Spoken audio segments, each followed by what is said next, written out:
Hola, este video corresponde al tema 1.5 de las sumas de Riemann. Esta introducción histórica ustedes la van a leer y luego vamos a pasar a lo que es la actividad de apertura donde vamos a realizar estas divisiones. Esas divisiones ustedes las van a hacer en su calculadora y van a ir escribiendo el resultado aquí. Sobre los resultados ustedes van a hacer algunas observaciones que van a dar respuesta a estas preguntas, ¿ok? De cómo va cambiando y todo, referente a los resultados. Se van a encontrar ustedes con esta situación. La secuencia de las operaciones anteriores que acaban de hacer se resume a la propiedad de los límites que es útil en el cálculo de áreas exactas cuando aplicamos las sumas de Riemann. Te vas a dar cuenta que el límite, cuando la variable tiende a infinito, o sea, de una función de c sobre b, siempre se va a igualar a 0. O sea, cada vez que esta variable se va haciendo más grande, eso significa infinito. O sea, que va aumentando, va aumentando, va aumentando. Y sin fin, ¿verdad? Entonces va a tender a infinito. Entonces, de ahí nos pasamos a la página de la actividad de desarrollo. Vamos a resolver este problema por los 3 métodos que llevamos hasta ahorita. ¿Cuáles 3? Los 6 pasos, la notación sigma y lo que vamos a aprender ahora que son las sumas de Riemann. Voy a pasar acá a otro documento donde vamos a calcular el área bajo la curva de la función x a la 2, pero ahora cómo se le hace con la sumatoria de Riemann. Primero les voy a explicar con los pasos. Permítanme. Con los pasos tenemos el primer paso que significa sacar el intervalo. El intervalo se saca con la fórmula intervalo, ¿verdad? B menos A. Entonces, nosotros sabemos que B es hasta donde llega la curva y la A, pues de donde empieza. Entonces, es de 3 menos 0, 3 menos 0. O sea, que el intervalo es igual a 3. Después de eso, nosotros acabamos el ancho. El ancho o la base es igual a B menos A ancho. Permítanme. B menos A sobre N, entonces B menos A son 3 y la N para el caso de este problema, como nosotros sabemos, es 6. 3/6 lo que nosotros lo reducimos a 1/2. De ahí lo que tenemos es, bueno, total que este sería el ancho. De ahí lo que tenemos son los valores de la X en el paso 3 por el extremo derecho que empezaban en 1/2. Que empezamos con ese ancho, ¿verdad? 1/2 que está aquí, luego 2 medios, 3 medios, hasta llegar acá que son 6 medios. Aquí los escribí. Y como se fijan ustedes, ¿verdad? Pues esto va cambiando lo de arriba, el numerador, lo de abajo permanece constante.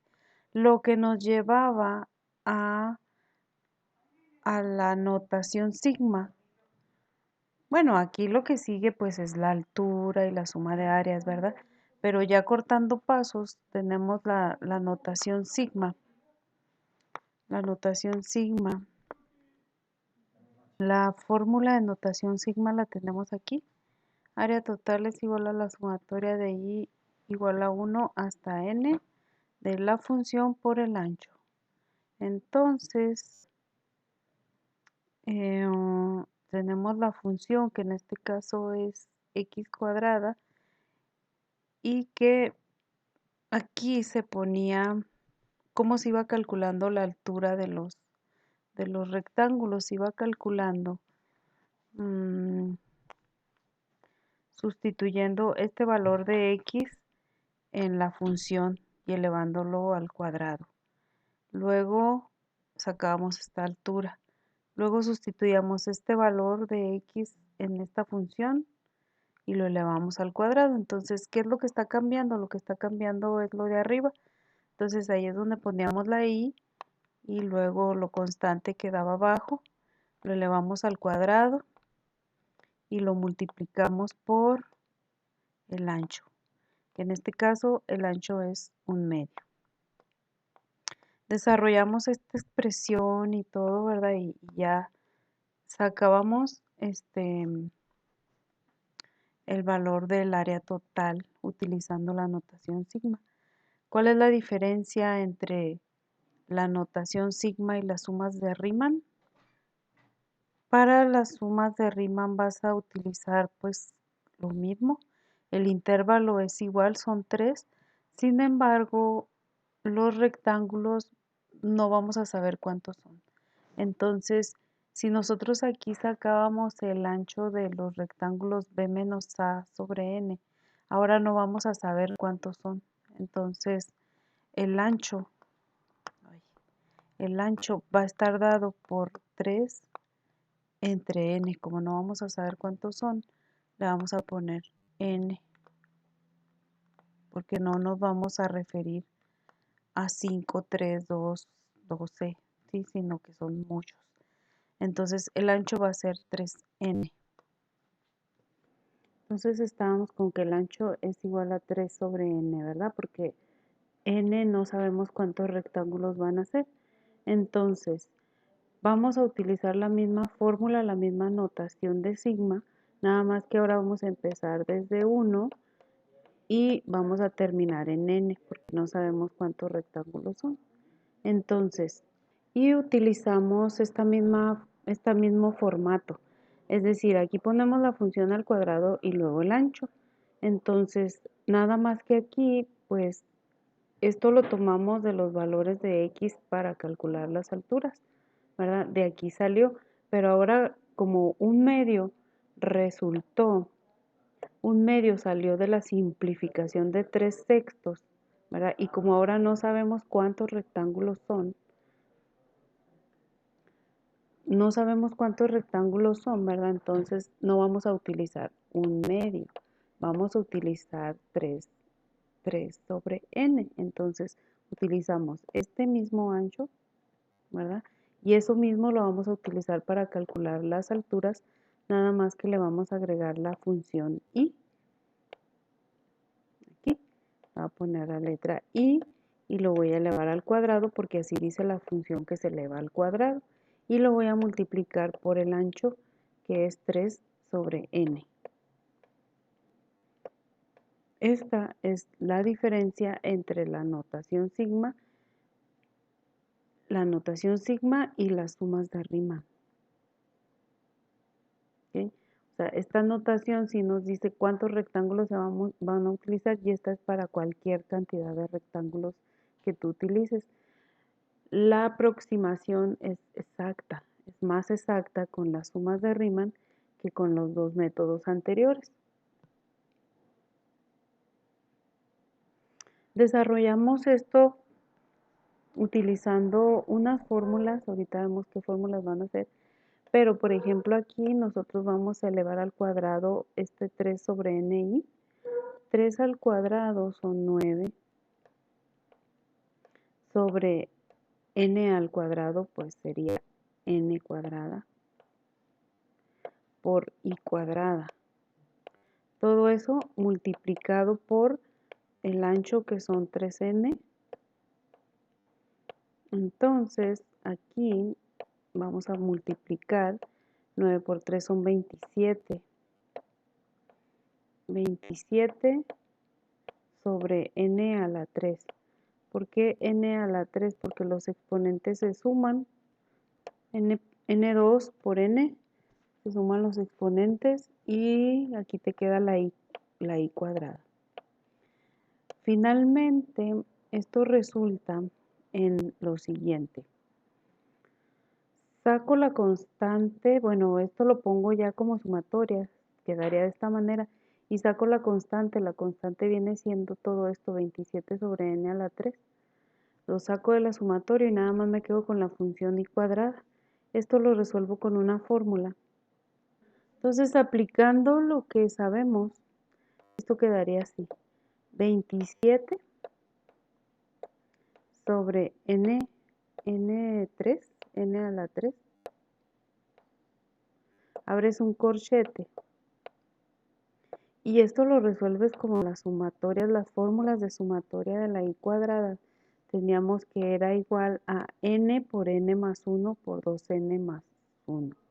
Entonces, n, pues no sabemos cuánto vale, ¿verdad? Entonces, pues así le ponemos n.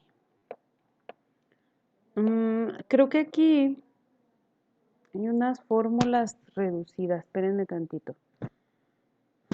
Sí, hay unas fórmulas que vienen reducidas que están en la página 47, que son las mismas que utilizamos la otra vez, pero vienen reducidas. Por ejemplo, aquí lo que quiero poner es, pues lo que ya sabemos, n más 1 y luego por 2n más 1, ¿verdad? Esta es la fórmula que utilizábamos antes. En lugar de utilizar esta fórmula, pues sí la podemos utilizar, simplemente que vamos a trabajar un poquito más. En la página 47 vienen otras. Déjenme lo pongo acá. Vienen estas fórmulas, permítanme. Vienen estas fórmulas, fíjense, esta es la que estoy utilizando, la de la x, digo la de la i cuadrada, estoy usando esta que ya sabemos cómo se utiliza, pero aquí viene como que más simplificada. O sea, desarrollan todo esto y ya me ahorro pasos. Entonces, puedo utilizar esta o esta, ¿verdad? Voy a utilizar esta porque de otra manera aquí tendría que hacer una serie de multiplicaciones y ya tengo muchas. Entonces voy a utilizar la que está ya simplificada. A ver. Entonces borro esta.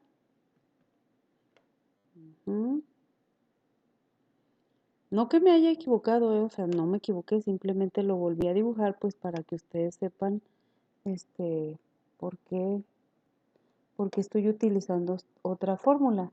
La fórmula dice 2n a la 3. Y nuevamente, pues les repito, para los que no lo escucharon, no sabemos cuánto vale la n, por eso la dejo representada. 2n a la 3 más 3n cuadrada. 3n cuadrada más n. Esto no lo voy a poder resolver en la calculadora como en los ejemplos anteriores porque pues no sé cuánto vale el valor de n. Miren, es que no lo puedo hacer más chiquitito. Miren, 2n a la 3 más 3n cuadrada más n, todo sobre 6. Aquí está. Entonces, multiplicado por nuestra constante aquí es 27 sobre n a la 3. Eso quedaría de la siguiente manera. 27 por 2. En la calculadora voy a poner 27 por 2. Me da 54n a la 3.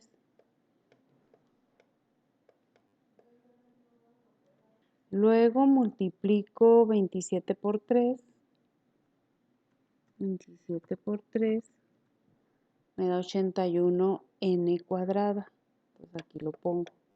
81n cuadrada. Y luego multiplico 27 por n, pues que son 27n. Este procedimiento es similar al que hicimos, nada más que como no sabemos el valor de n, pues todo nos va a quedar en función de esa letra n. Y luego ya multiplico estos 6 por n a la 3, pues te da 6n a la 3.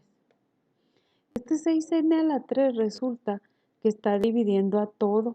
Entonces, voy a separarlo. Es decir, primero voy a dividir, miren, voy a hacer esta división. 54 sobre 6. Vamos a ver si me da un número entero. 54 sobre 6. Me da 9, si me da un número entero, entonces me da 9. Ahora, ¿qué pasa con la literal? ¿Verdad? Cuando tenemos estas bases que son iguales y se están dividiendo, los exponentes se van a restar. Entonces aquí se fueron las n porque son iguales, ¿verdad? Se están dividiendo iguales cantidades. Ahora, ya hice esa división. Ahora voy a hacer la otra división. La otra división sería el 81 con el 6. 81 sobre 6. 81 sobre 6. 81 entre 6. Me da 27 medios.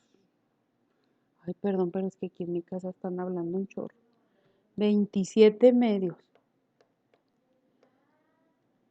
¿Qué va a pasar con las n's? Va a pasar que los exponentes se van a restar, nada más que aquí te van a quedar abajo. ¿Sí? Les voy a explicar. Conste que esto ya lo vieron en primero, pero se los voy a explicar. O sea, ¿por qué quedan las n's abajo? Miren, acá separé n a la 2 y n a la 3 para explicarles por qué la n quedó abajo. Si yo tengo n a la 2 sobre n a la 3, pues n a la 2 es n por n. Y n a la 3 pues sería n por n por n. Entonces eliminas una de arriba con una de abajo, una de arriba con una de abajo. ¿Dónde te quedó la n? Pues te quedó abajo. Entonces por eso aquí la estoy escribiendo abajo. Entonces ahora lo que sigue. La siguiente división le voy a utilizar otro color. Ay, ¿cuál? Pongo este color, pues sería 27 sobre 6. Que bueno, 27 entre 6 me da 9 medios. 9 medios de la letra n, que se restan los exponentes, pero me va a quedar n a la 2. Acá abajo. Miren, acá hay una y acá hay 3, pues me quedan 2. Entonces, ahora, ¿qué hacemos con eso? Vamos a calcular el área total cuando el límite de la y tiende a infinito. O sea, perdón, aquí cometí un error, era n en vez de y.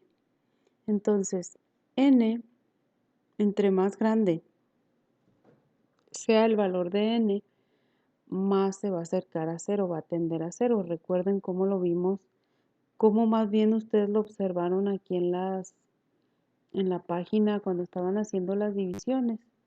Por eso se las ponen así como pregunta. Aquí. ¿Qué pasa cuando esto se va haciendo más grande, más grande, más grande?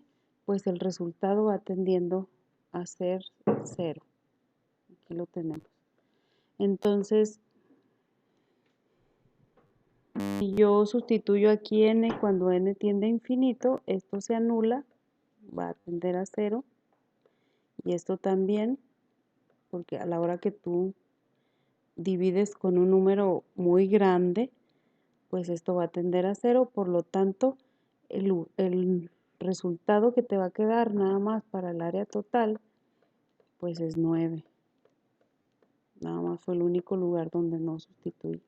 Entonces, el área es igual a 9 unidades cuadradas, el área de la figura.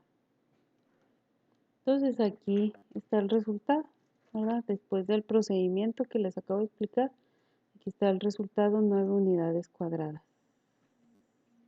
Podemos hacer este ejemplo 2, dice determina el área exacta bajo la curva de la función x a la 3 en el intervalo, ya saben, de 0 a 4.